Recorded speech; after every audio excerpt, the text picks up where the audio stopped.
하나님 말씀은 마태복음 1장 17절부터 23절까지입니다. 마태복음 1장 17절부터 23절까지입니다.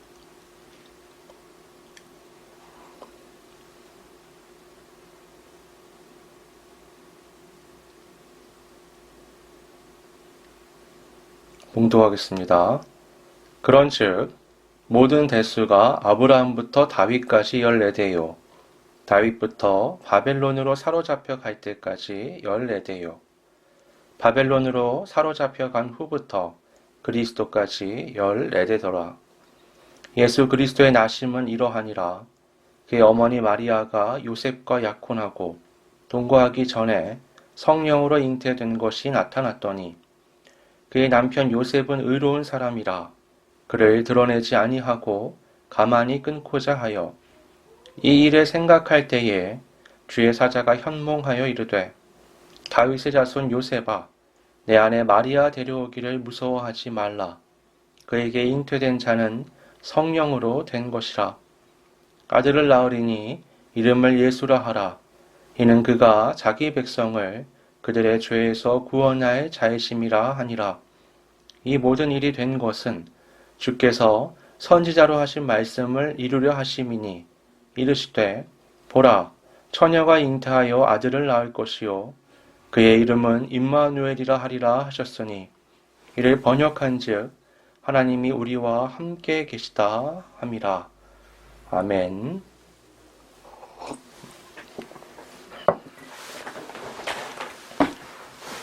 지난 3주 동안 우리는 구약의 여러 상황에서 그 하나님께서 말씀하신 이 메시아에 대한 예언을 살펴봤습니다. 아담과 하와의 그 심판에서는 여자의 후손, 곧 메시아의 탄생을 알리는 이 메시지를 통해서 희망을 발견할 수 있었죠. 인간은 자신의 죄 때문에 하나님의 심판을 피할 수 없었지만 하나님은 그 가운데서도 그들을 사랑하시며 구원의 길을 예비하셨습니다. 이 사건의 시작으로 사람은 죄 때문에 땅에서 쫓겨나가는 일들이 반복됩니다. 아담과 하와, 가인, 노아의 홍수, 바벨탑 사건의 공통점은 죄의 결과로 그들이 머물던 땅에서 뽑혀 나갔다는 겁니다. 그런데 아브라함의 때에 반전이 일어나죠. 아브라함은 죄로 가득한 세상에서 떠나서 하나님께서 말씀하시는 약속의 땅을 향해서 나아가야 했습니다. 그리고 그 땅은 그의 씨, 곧 메시아가 탄생할 땅이었죠. 하지만 그 약속은 아브라함의 때에 성취되지 않았습니다. 아직 그 땅의 죄가 가득하지 않았기 때문이죠. 가나안 땅 정복은 그냥 하나님께서 예뻐하시는 아브라함에게 빈 땅을 주시는 일이 아니었습니다. 죄로 가득한 가나안 땅을 정화시키기 위해서 그 도구로 아브라함이 선택된 것이죠. 그는 그 땅에 죄로 가득한 그 원주민들과의 충돌을 피할 수 없습니다. 그러나 아직 그 때가 이르지 않은 거죠. 시간이 흘러 아브라함의 후손인 이스라엘 백성이 모세의 인도하에 출애굽하여 가나안 땅을 향했습니다. 이제는 때가 무르익은 것이죠. 그런데 문제가 있습니다. 죄가 가득한 그 가나안 땅에 들어갈 때 최선이란 뭐냐? 그들을 모두 몰아내고 그곳에 하나님에 대한 신앙으로 가득한 민족이 채워지는 겁니다. 반대로 최악은 이스라엘이 그들을 쫓아내지 못하고 오히려 큰 영향을 받아 하나님을 떠나 우상 숭배자들이 되는 것이었죠. 그 땅에는 여러 종류의 우상 숭배자들이 강력한 영향력을 발휘하고 있었습니다. 그래서 하나님은 이스라엘에게 그 땅에 머무는 동안 모세와 같은 선지자를 보내서 하나님의 말씀이 계속해서 그들에게 들리게끔 하시겠다고 말씀하셨습니다. 이 모세와 같은 선지자란 역사상 수많은 선지자들을 의미하기도 하지만 모세처럼 이스라엘을 구원하고 하나님과의 관계에서 중보자가 되었다는 면에서는 오직 예수 그리스도를 의미한다라고 볼 수가 있습니다. 모세와 같은 선지자들이 나타나서 하나님의 말씀을 전하셨음에도 불구하고 이스라엘의 행보는 매우 부정적이었죠. 그들은 아주 빠르게 우상 숭배에 빠졌고 하나님을 잊었습니다. 그들은 가나안의 원주민들처럼 죄가 가득한 존재들이 되었고 하나님의 심판을 받아야만 했죠. 그런데 하나님께서는 아브라함과 언약을 맺으셨습니다. 그 언약은 후손 중에 한 씨, 곧 메시아를 통해서 온 세계가 곧 구원을 얻고 회복된다는 것이었습니다.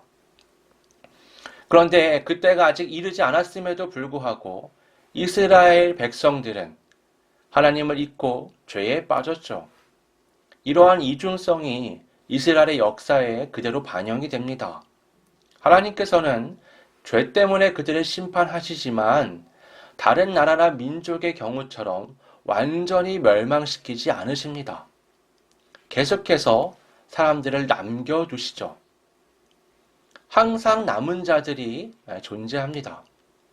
그렇게 몇 번이고 그들을 일으켜 세우시는데 그 이유는 그 역사 가운데 메시아께서 탄생하실 것이기 때문이죠.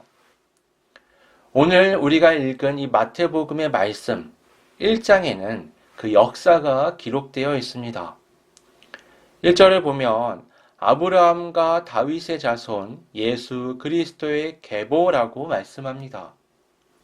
아브라함으로 시작되었던 그 언약의 말씀이 길고 긴 여정을 지나서 이제 성취되었다라고 말씀하는 겁니다. 이 계보에 대해서 오늘 본문인 17절은 이렇게 말씀합니다.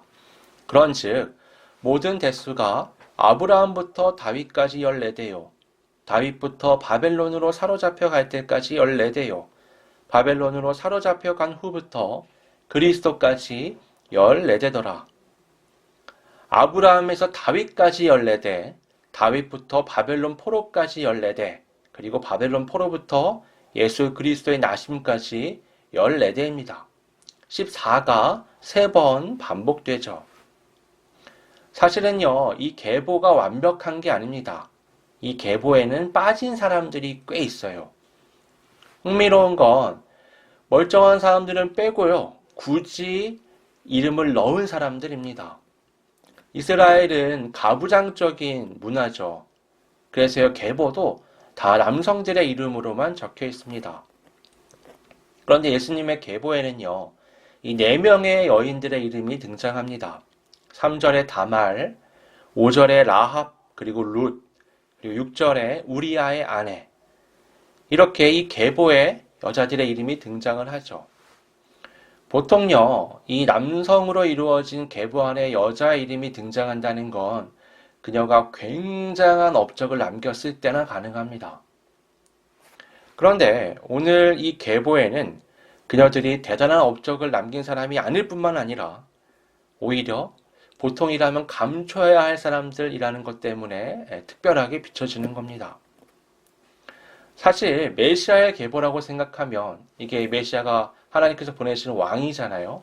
왕의 계보라고 생각하면 철저하게 감춰야 될 인물들이 이들이죠. 이스라엘은 아브라함의 후손이라는 단일 민족으로서의 강한 정체성이 있습니다. 그런데 라합과 룻은 이방 여인들이에요. 라합은 여리고의 기생이었고 룻은 모압 여성이었습니다. 이스라엘 중에 이스라엘이어야 할 메시아의 탄생에 이방 여인들이 등장하는 겁니다.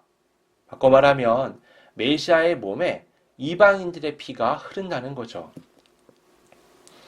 다말은 또 우리아의 아내는 분류를 통해서 아이를 낳은 경우입니다.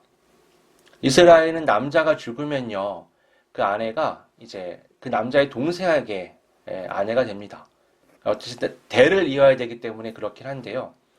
첫째가 죽으면 둘째, 둘째가 죽으면 셋째한테 여자가 차례대로 아내가 되는 겁니다. 근데 이 다말의 경우에는요, 첫째, 둘째가 죽은 후에 셋째가 아직 어른이 되지 못해서 기다려야 되는 상황이 되었습니다. 그 아버지였던 유다는 의도적으로 이 셋째 아들도 죽을까봐 아들을 숨기고는 다말을 친정으로 보내버리죠. 그리고는 돌아오라는 메시지를 보내지 않습니다. 그러니까 다말은 산 과부가 돼버렸죠. 여기에 대해 항의로 다말이 창녀로 위장해서 이 유다와 관계를 가졌고 아이를 낳게 됩니다. 이 아이가 예수 그리스도의 계보 안에 들어가 있는 겁니다. 또 우리아의 아내라고 나오는데 우리아의 아내는 우리가 잘 아는 솔로몬의 어머니 밧세바입니다. 이 밧세바란 이름이 엄연히 있죠. 그럼에도 불구하고 우리아의 아내라고 말하는 것은 그녀를 통해서 다윗의 죄를 이제 드러내려고 하는 겁니다. 사무엘 하를 보시면 밧세바라는 이름은요, 이 다윗과의 관계에서 낳은 아이가 죽는 순간까지 나오지 않습니다. 그때까지 그녀는 어떻게 표현되냐? 우리아의 아내로 표현이 되는 거죠. 다윗이 남의 아내를 빼앗았다라는 것을 강조하기 위함입니다. 그렇게 그 죄의 결과로, 심판으로 그 아이가 죽은 후부터 사무엘 하에서는 밧세바로 그녀의 이름이 불립니다. 이 네 명의 여자의 이름은요, 왕의 계보라면 감추고 싶은 이름이죠. 그러나 예수님의 계보에서는 멀쩡한 사람들은 빼고 그녀들의 이름은 굳이 넣었습니다. 이것은 예수님의 탄생이 어떤 신화적인 그럴듯한 말들로 포장된 것이 아니라 아주 실제적으로 우리의 추한 역사 가운데 오셨다는 것을 증명해 주는 겁니다. 우리는 추한 과거는 숨기고 대단한 영광만 남기려고 하지만 그것은 실제가 아니죠. 예수님은 우리의 가장 추하고 더러운 자리에까지 오신 겁니다. 그것이 그의 계보를 통해서 확인이 되는 거죠. 이스라엘이 갈망하는 그럴듯하게 포장된 메시아가 아니라 그들의 가장 더럽고 추한 죄의 자리까지 하나님께서 구원하시기 위해 메시아를 보내신 겁니다. 오늘 성경은 이 계보가 의도적으로 14대가 3번 반복되게 만들어져 있습니다. 그것은 이 숫자가 의미가 있기 때문입니다. 이 계보를 7로 바꿔서 계산해보면 6번 반복되는 겁니다. 7이 2번씩 3번 반복되니까 총 6번이죠. 7은 성경적인 관점에서 보면 하나님의 숫자다라고 말할 수 있습니다. 왜 하나님의 숫자냐? 하나님께서 6일 동안 천지를 창조하신 후에 이 7일째에 안식을 취하셨기 때문이죠. 그래서 이 7은요, 거룩을 나타내는 숫자입니다. 또 7은 안식을 나타내는 숫자이죠. 성경의 모든 안식은 이 7로 통한다라고 볼 수 있습니다. 안식일은 7일째에, 안식년은 7년째에, 칠칠절은 그 7일이 7번 반복된 후에, 희년은 7년이 7번 반복되고 난 다음 해에 찾아오는 거죠. 그렇게 성경의 모든 안식은 숫자 7로 통합니다. 오늘날 안식이라고 하면 그냥 푹 쉬는 거를 우리가 생각하죠. 하지만 이 안식의 성경적 개념은 회복에 더 초점이 맞춰져 있습니다. 안식은 회복입니다. 하나님께서 창조하시며 처음에 부여하신 그 거룩함을 회복하는 것이 성경이 말하는 안식입니다. 근데 왜 쉬냐? 쉼을 가져야지만 마음과 생각을 온전히 하나님께 둘 수 있기 때문이죠. 사람은요, 아무리 뭐가 중요하다고 말해도요, 다른 무언가를 계속하면 마음과 생각을 빼앗기기 마련입니다. 그렇기 때문에 안식일에 노동을 금지한 거죠. 아무것도 하지 않아야 하나님께 그나마 마음과 생각을 집중할 수 있기 때문입니다. 이 안식이 바로 예수 그리스도의 계보 안에 들어가 있는 겁니다. 14대가 3번, 곧 7대가 6번 반복되었다는 것은 이제 일곱 번째 칠대가 시작되었다라는 것을 의미하는 겁니다. 이것은 인류의 새로운 시대가 이제 시작되었다라는 걸 알리는 거죠. 놀라운 안식의 시대가 열렸다라는 걸 예수 그리스도의 탄생을 통해서 나타내는 겁니다. 이 안식의 놀라운 선포는 이스라엘의 현실을 알 때 더 깊이 느껴집니다. 이 14대를 상징하는 아브라함, 그리고 다윗은 우리가 잘 아는 유명인들이죠. 빛나는 사람들입니다. 그런데 마지막 14대를 상징하는 이 바벨론 포로는 사람의 이름이 아니죠. 이것은 이스라엘 역사에서 가장 어두웠던 암흑기를 상징합니다.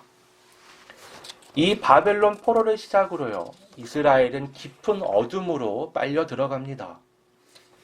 이 북이스라엘이 멸망한 다음에 남유다도 곧 이어서 멸망을 하거든요. 그렇게 멸망한 다음에 3분의 1은 바벨론으로 끌려가고 3분의 1은 애굽으로 망명을 합니다. 가장 힘없는 3분의 1은 본국에 남겨지죠. 후에 포로에서 돌아오지만 이스라엘의 이 속국의 신분은 바뀌지 않습니다. 바벨론을 시작으로 아시리아, 페르시아, 헬라, 로마로 이어지기까지 수백 년 동안 이스라엘은 길고도 긴 속국의 삶을 살게 됩니다. 중간에 마카비 혁명을 통해서 잠깐 독립하기도 하지만 성경은 그건 역시 이 영적 포로기의 기간이라고 말씀합니다. 일곱 번째 대가 시작되었다는 것은 이 어둠의 시기가 이제 끝나고 놀라운 회복의 시대가 열린다라는 걸 말씀하는 겁니다. 천사가 요셉을 찾아와서 전한 메시지가 바로 이 회복에 대한 것이었습니다. 마리아가 성령으로 잉태한 다음에 요셉이 이 상황을 알게 돼요. 그런데 성령의 잉태하심은 모르죠. 오늘 본문에 보면 요셉은 의로운 사람이라고 되어 있잖아요. 왜 이 사람이 의로운 사람이냐? 보통 이런 상황이 되면요, 보통 1년 전부터 약혼을 하거든요. 약혼을 하고 결혼 준비를 하는 겁니다. 그 남자가 살 집과 여러 가지를 준비를 해요. 근데 이 기간 안에 지금 이 여자가 임신을 한 겁니다. 그럼 이 남자 입장에서는요, 굉장히 화가 날 수 있는 상황이 되는 거죠. 보통 이러면 이 여자는 마녀 사냥하듯이 돌에 맞아 죽어도 할 말이 없는 겁니다. 근데 요셉은 어떻게 했느냐? 이걸 드러내지 않아요. 조용히 묻어두고 이 결혼을 취소시키려고 합니다. 근데 이 취소를 하게 되면요, 자신이 불명예를 안아야 돼요. 왜? 마리아의 임신 사실을 알리지 않아야 하기 때문에. 내가 뭔가 불만이 있거나 나의 사정 때문에 결혼이 취소되는 겁니다. 그러니까 이 사람은 마리아의 짐을 대신 짊어지는 거죠. 그래서 이 사람을 의롭다라고 말하는 겁니다. 이 사람의 모습 속에서 예수 그리스도의 십자가의 대속을 엿볼 수가 있는 거죠. 그가 깊은 고민에 쌓여서 잠이 들었는데 꿈 가운데서 천사가 나타난 겁니다. 그리고는 21절에 보면 아들을 낳으리니 이름을 예수라 하라. 이는 그가 자기 백성을 그들의 죄에서 구원할 자이심이라. 이렇게 말씀하죠. 성령으로 잉태된 것뿐만 아니라 그가 구원자로서 탄생할 뿐이다라고 말하는 겁니다. 이 예수의 뜻이 자기 백성을 그들의 죄에서 구원할 자입니다. 이스라엘의 깊은 그 암흑 같은 역사를 생각해 볼 때 이건 굉장히 빛의 말씀이라고 할 수 있는 거죠. 또 22절을 보면 이 모든 것이 하나님께서 선지자로 하신 말씀의 성취다라고 말씀합니다. 보라, 처녀가 잉태하여 아들을 낳을 것이요 그의 이름은 임마누엘이라 하리라. 임마누엘은 하나님이 우리와 함께 계시다라는 의미죠. 이 말씀은요, 선지자 이사야를 통해서 하나님께서 하신 말씀이었습니다. 이사야는 그 바벨론 포로기 그 시작에 있던 인물이었습니다. 그는 북이스라엘이 멸망하고 남유다가 멸망을 향해 추락해가는 과정에 있을 때 활동하던 남유다의 선지자였습니다. 그에게는 두 아들이 있었는데요. 첫 번째 아들은 스알 야숲입니다. 스알 야숲은 남은 자가 돌아온다라는 뜻이거든요. 그 당시에 유다는 망하지 않았어요. 남은 자가 돌아온다라는 건 희망적인 메시지지만 아직 유다가 망하지도 않은 시점에서 보면 망해야지만 또 포로로 끌려가야지만 돌아올 수 있기 때문에 이건 좋은 말씀이 아니었습니다. 이건 남유다가 멸망할 것이라는 저주의 메시지였죠. 또 그의 둘째 아들은 마할살랄 하스바스인데 이건 노략이 빨리 행해진다는 의미입니다. 아수르와의 전쟁에서 일방적인 형태로 마치 노략당하듯이 유다가 망할 것임을 의미하는 것이었죠. 이사야는요, 이렇게 남유다의 멸망을 예고했습니다. 그러면서 함께 전해진 예언이 임마누엘이었습니다. 유다의 왕 아하스는요, 이사야의 말을 듣지 않아요. 하나님만 바라보고 신뢰하는 말을 듣지 않습니다. 받아들이지 않아요. 그럼에도 불구하고 하나님은 이사야를 통해서 하나님께서 함께 하신다는 임마누엘의 메시지를 전하신 겁니다. 이제 앞으로 이스라엘은 아주 길고도 긴 어둠의 터널에 들어가게 되는데 그 초입에 선 이 이스라엘에게 하나님께서 내가 너희와 함께 하신다라고 말씀하신 겁니다. 이 오랜 기간 동안 이스라엘이 그 말씀을 품고 살아갈 수 있게 해주신 거예요. 그리고 마태복음에서는 그 말씀은 이제 드디어 성취되었다라고 말씀하는 겁니다. 이스라엘은 인류의 본이죠. 그들의 그 길고도 긴 포로의 삶은 인류가 죄와 사망의 노예 상태로 살아왔던 그 긴 세월을 상징하는 겁니다. 예수님은 이스라엘의 그 긴 어둠을 끝내시기 위해 오셨을 뿐만 아니라 온 인류의 구원을 위해서 이 땅에 오셨습니다. 하나님은 우리를 그냥 고통 가운데 두시는 분이 아니라 우리와 함께 하시며 우리의 짐을 짊어지는 분이십니다. 흥미롭게도요, 이스라엘은 예수님의 그 탄생과 십자가의 대속 사건 후에 완전히 멸망하게 됩니다. 이스라엘은요, 모델로서의 역할을 완수한 거예요. 초입에 그런 말씀 드렸잖아요. 이스라엘이 그렇게 죄를 저질러도 하나님이 그들을 남겨두신 이유가 예수 그리스도의 탄생 때문이었다. 그 예수님이 오시고 이제 십자가의 대업을 완성하신 후에 이스라엘은 죄 때문에 멸망하게 됩니다. 반대로 예수 그리스도의 그 복된 소식은 온 세계로 확장되어서 온 세계 사람들이 이제까지 그리스도 예수를 만나 놀라운 안식과 회복을 경험하게 되는 거죠. 그래서 오늘날 수많은 그리스도인들이 이때가 되면 주님의 오심을 바라보면서 또 이 임마누엘의 소식을 통해서 다시 위로를 받고 평안을 회복하는 겁니다. 오늘 우리가 살아가는 시대가 얼마나 암울해요. 얼마나 힘이 들어요. 가뜩이나 힘이 든데 올 한 해는 더욱 질병 때문에 힘이 들잖아요. 그러나 여러분, 우리가 고통하는 그 모든 자리에 하나님이 우리를 외면하시거나 구경하시는 게 아니라 함께 하십니다.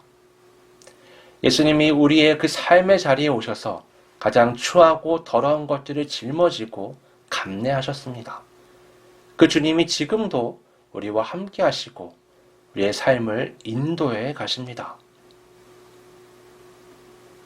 그래서요, 지금의 이 시대는요, 그렇게 암울한 시대라고만 볼 수 있는 게 아니라 예수 그리스도를 통해서 놀라운 평안을 회복하는 시대.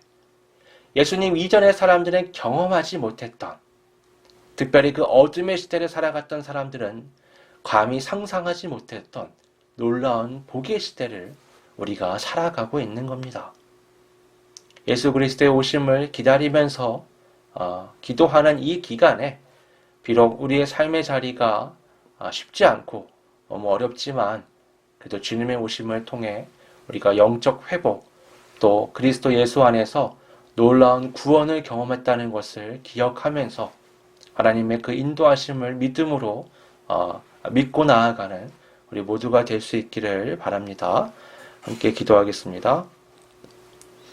사랑과 은혜가 풍성하신 아버지 하나님, 하나님은 우리를 어둠 가운데 두시는 분이 아닙니다. 비록 우리의 죄 때문에 이 모든 어둠이 찾아오지만 하나님은 그것까지도 감내하시며 그 자리에 함께 오셔서 우리를 인도해 가시는, 구원하시는 놀라운 하나님이십니다. 예수 그리스도는 그 사랑의 결실이었고 놀라운 표적이었습니다. 그 주님의 오심을 기다리는 대강절 기간, 우리 주님을 통해서 하나님의 놀라운 그 회복을 경험하는 그리스도인답게 시대는 암울하고 어둡지만 그리스도 예수 안에서의 놀라운 회복을 경험했고 또 앞으로 경험할 것을 기대하며 믿음으로 온전히 살아가는 우리 모두가 될 수 있도록 인도하여 주시옵소서. 거룩하신 예수님의 이름으로 기도드립니다. 아멘.